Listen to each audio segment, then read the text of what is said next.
Subscribe कीजिए logics point channel को और बेल आइकन पर क्लिक कीजिए सबसे पहले वीडियो देखने के लिए। दोस्तों, आप जब भी बजट के बारे में पढ़ते हैं तो आपके सामने कई शब्द ऐसे आ जाते हैं जिनके बारे में आपको नहीं पता रहता।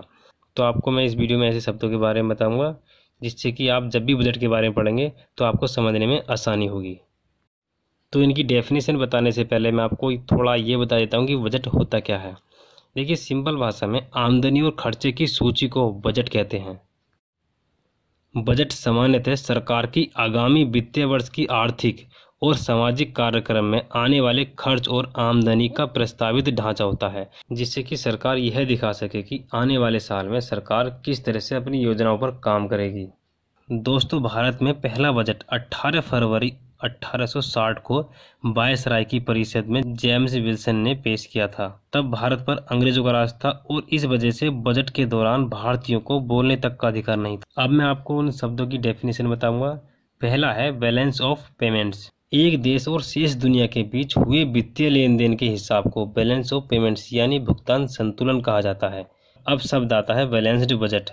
एक केंद्रीय बजट बैलेंस बजट तब कहलाता है जब वर्तमान प्राप्तियां मौजूदा खर्चों के बराबर होती है, मतलब कि जितना पैसा है उतना ही खर्च करें, ना ज़्यादा न कम।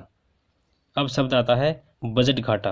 तो ऐसी स्थिति तब उत्पन्न होती है जब आपके खर्चे प्राप्त राजस्व से अधिक हो जाते हैं, मतलब कि जितना आपके पास पैसा है उससे ज़्यादा आपके खर्चे हों। अब शब्द आता है बॉन्ड। यह कर्ज का एक प्रमाण पत्र होता है जिसे कोई सरकार या कॉरपोरेशन जारी करती है ताकि पैसा जुटाया जा सके और इस पर उन्हें ब्याज मिलता है। अब शब्द है सैनवेट।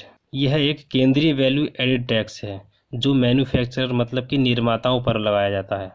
अब आता है कॉरपोरेट टैक्स। इस तरह का टैक्स कॉरपोरेट संस्थानों में लगाया जाता है जिसके जरिए सरकार की आमदनी होती है। अब शब्द है चालू खाता घाटा। तो इस तरह का घाटा नेशनल इंपोर्ट और एक्सपोर्ट के बीच अंतर को दर्शाता है।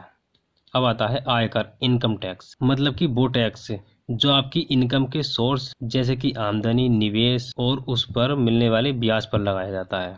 अब बात आती है अप्रत्यक्ष कर की, इनडायरेक्ट टैक्सेस। ये उत्पादित वस्तुओं और इंपोर्ट और एक्सपोर्ट हुए सामानों पर उत्पाद शुल्क, सीमा शुल्क और सेवा शुल्क के जरिए लगता है।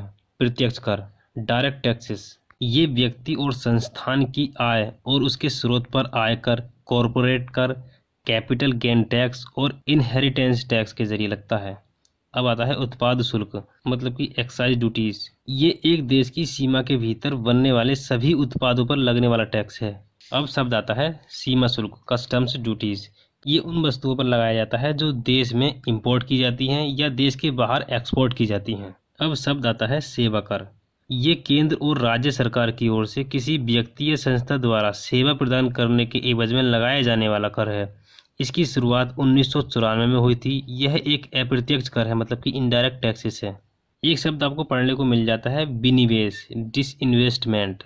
तो ये सरकार द्वारा किसी सार्वजनिक संस्थान में अपनी हिस्सेदारी बेचकर राजस्व जुटाने की प्रक्रिया है। एक शब्द है राजकोषीय घाटा। यह सरकार के कुल खर्चों और राजस्व प्राप्तियों और गैर ऋण पूंजी प्राप्तियों का योग के बीच का अंतर है। अब आता है जीडीपी। तो जीडीपी के बारे में आप शायद जानते ही होंगे। तो ये एक वित्तीय वर्ष में देश की सीमा के भीतर उत्पादित कुल वस्तुओं एवं सेवाओं का कुल योग है। और दोस्तों, इसके बारे में आपको डिटेल में दूसरी वीडियो में बताऊंगा जिसमें कि मैं GDP, GNP, NDP, NNP, MP इनके बारे में बताऊंगा। अब शब्द आता है फाइनेंस बिल। तो ये सरकार द्वारा प्रस्तावित नए टैक्स का वितरण होता है। इसमें मौजूदा टैक्स में कुछ संशोधन भी शामिल होते हैं। तो दोस्तों, इस वीडियो में इतना ही। अगर दोस्तों आपको बजट से संबंधित और भी किसी वर्ड के बारे में नहीं पता है तो आप कमेंट बॉक्स में कमेंट करके पूछ सकते हैं। तो उम्मीद है दोस्तों आपको ये वीडियो पसंद आई होगी। अगर आपको ये वीडियो पसंद आई है तो इस वीडियो को लाइक और शेयर करना ना भूलें। अगर आपने अभी तक हमारे चैनल सब्सक्राइब नहीं किया है तो हमारे चैनल सब्सक्राइब कर दीजिए, क्योंकि सब्सक्राइब करने से आपको आगे आने वाली सभी वीडियो की नोटिफिकेशन प्राप्त होते रहेंगे। थैंक यू दोस्तों।